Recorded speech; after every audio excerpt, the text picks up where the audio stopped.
Hello and welcome to VOD of Consciousness with Sientir. I'm Sientir and I need to do inventory management. But first, we're going to go talk to Dunmil Warhop.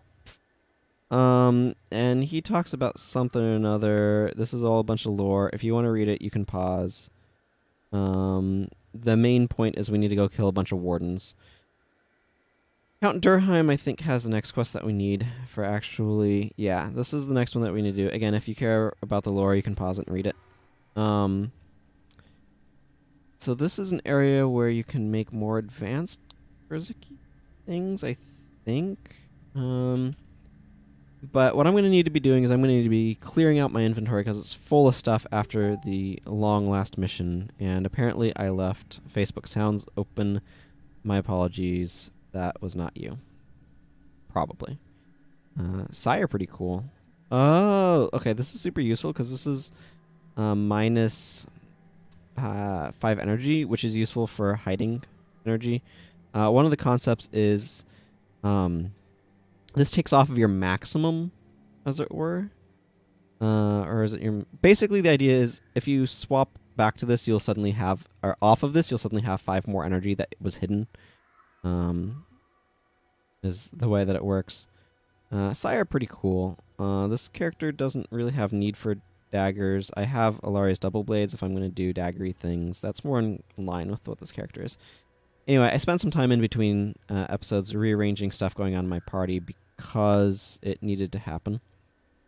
And now I'm thinking about what things I may want to talk about.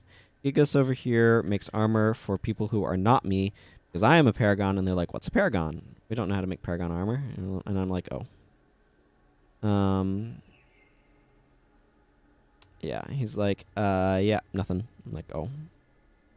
I need to sell some of this stuff, but I need to dump a bunch of it into Xunlai storage, and I think that's hidden way back over this way. Bernados. So this is something interesting that they changed over the course of the game, which I quite agree with, although you can argue otherwise. This guy sells skills. So if you have a new account, he will probably sell you a new set of skills that you didn't previously have access to. However, all skill trainers sell you all skills that you have unlocked on your account.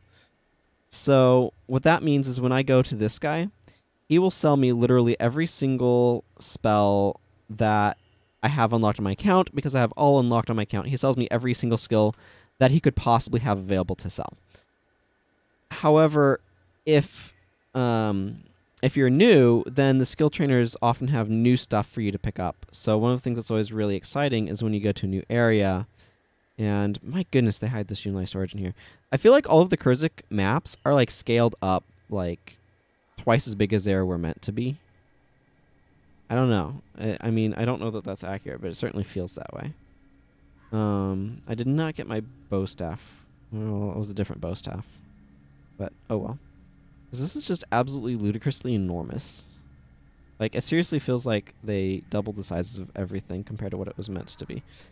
Anyway, while I dump random stuff in here, I'm going to go ahead and slowly make my way back to where I can get to the merchant. Ooh, I'm going to need to get new salvage kit, won't I? That's okay.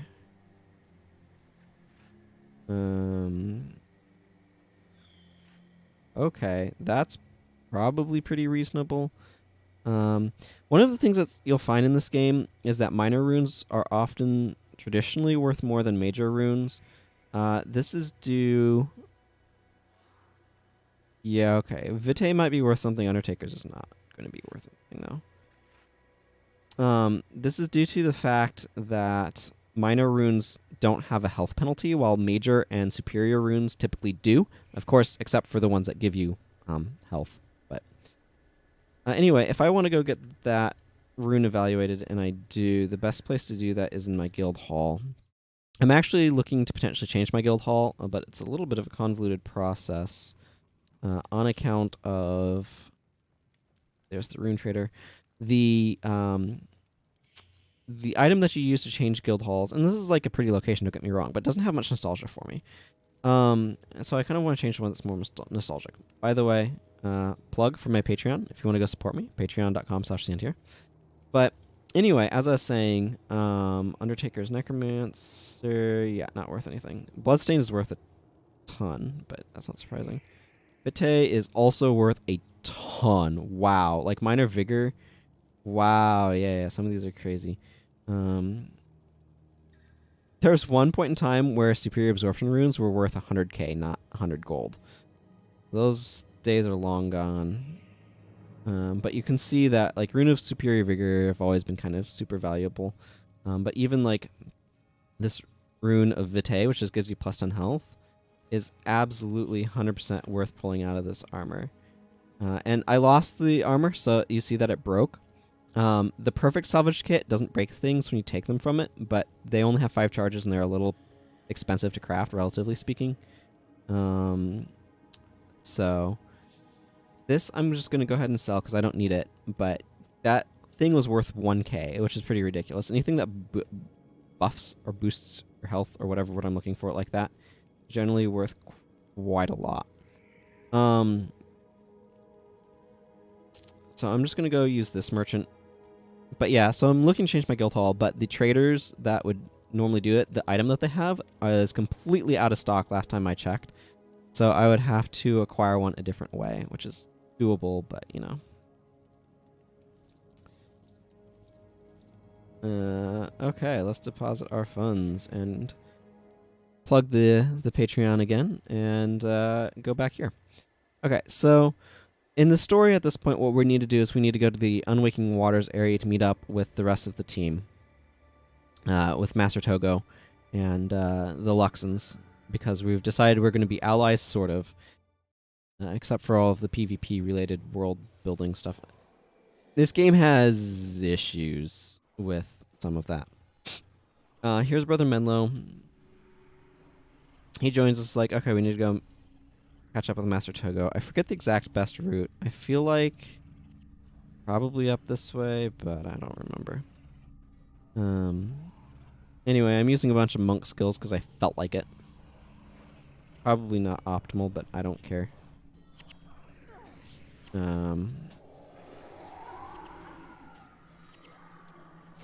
Well, I mean, if you're going to just beat up on me, I'm going to give myself a giant pile of health regen.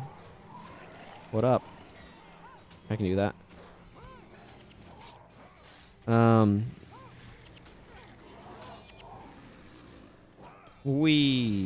Yeah, it's actually probably super unnecessary for me to try to do it, but it sounded like fun. So I figured why not. I spread healing out pretty thoroughly all over the party, though. So I'm just going to throw Healing Breeze over there. Wow, I spent a lot of time trying to find stuff in that stupid Giganto city, didn't I? That's okay.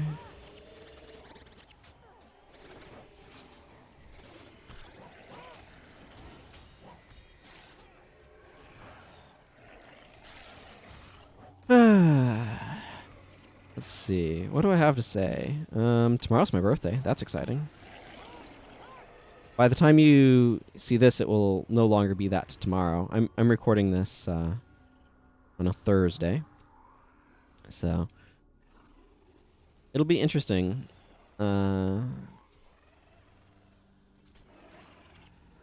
It's the curious thing about birthdays, you know, like we make a big deal out of them, but like they kind of go down in deal, I feel, as you get older, and then there's just certain milestone ones that are significant. And it's just interesting how that works. So, like, when you're young, every birthday is kind of significant. It's kind of meaningful. It really feels like it matters. And then, like, the teen years, that transition is super significant. Because I'm going to be turning 30.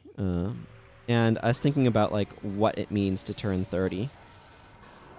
And I feel like it's kind of the first ending in 0 birthday that's kind of a big deal. I mean, there's the day you're born, which I guess technically is your birthday rather than the anniversary of your birthday. And that's one of the things we do in language a lot is we kind of abbreviate things. Okay, I really probably shouldn't be trying to run this particular build. I want to actually pick up some mesmer skills because they seem like they'd be fun, but that's for later. Actually, I'm just going to throw Healing Breeze on him again. But once you hit about 18, like that's one of your major, you become an adult milestones. 20 isn't really anything because, at least in the United States, 21 is the legal drinking age, and that's considered kind of a big deal. Whether good or bad for that to be the case. And then,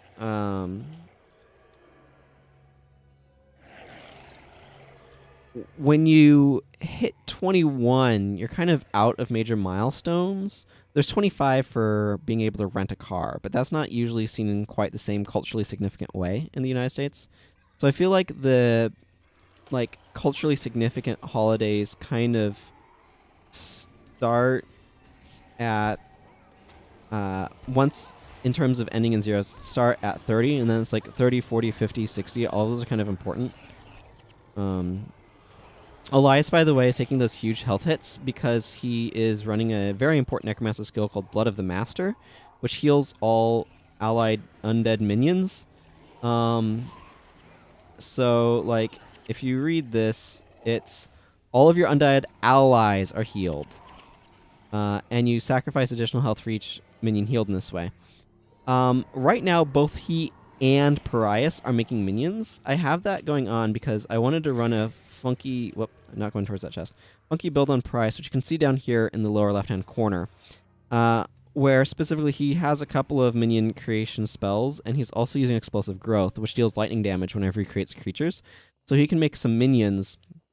They're not especially impressive minions, but they do have, as long as he's keeping his Explosive Growth up, when he raises them, they'll deal a bunch of AoE damage around them when they're made. So I'm just trying out that sort of build as a bit of an experiment.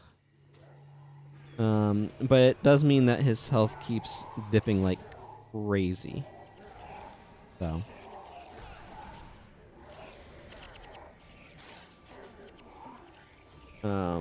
Yeah. That's what's going on over there, for anyone who was wondering why his health was plummeting like mad. That would be why. That was another blue rune. So this one potentially worth a lot more in-game currency. Prismatic is not really worth anything. That's an questionable elementalist one. It works, but only on very specific sorts of builds. Well, that was effective. You might also notice that I'm running Gwen in the party. I decided I'd go ahead and do that, and I just gave her a ton of interrupt skills and damage that's armor ignoring, so she's actually adding a lot to the damage per second. So, just so you know what's going on. I just gave myself a bunch of health regeneration because that skill's pretty sweet.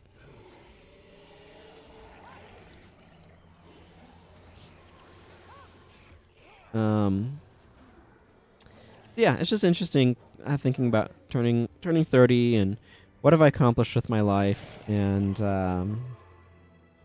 there's certainly, how do I express this correctly? Feelings of inadequacy in terms of what I perceive society expects of me versus what I've done. I haven't accomplished what I feel like society would want me to accomplish, given how things are portrayed in the media at this point in time in my life. And I'm definitely trying to build something with this, but I'm also, how do I word this? I also need to make sure that I'm focusing on trying to, because I'm very religious, what I think God wants me to do, and not just what, not just chasing money. And to some extent, It's being true to myself. And I forgot to set Discord to Do Not Disturb. So let me do that now while I'm thinking about it. There we go. Boy, I'm just being all kinds of sloppy, aren't I? You'll notice we have a bunch of... I do not need Prius's thing up still. You'll notice we got a bunch of quest updates for Wicked Wardens. That's because we have a quest for killing 40 Wardens. It's in here somewhere. I'm not going to bring it up. I don't feel like finding it.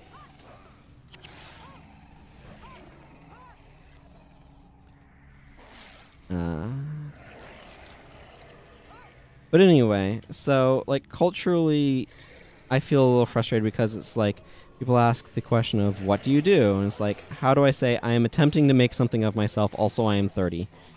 And so I'm always encouraged by stories like Alyssa McMaster Bejeweled, who became, like, really started her writing at 33 or so. And we have a tendency to really praise, I guess, glorify the people who make something of themselves when they're very young, when they're, late teens, early 20s.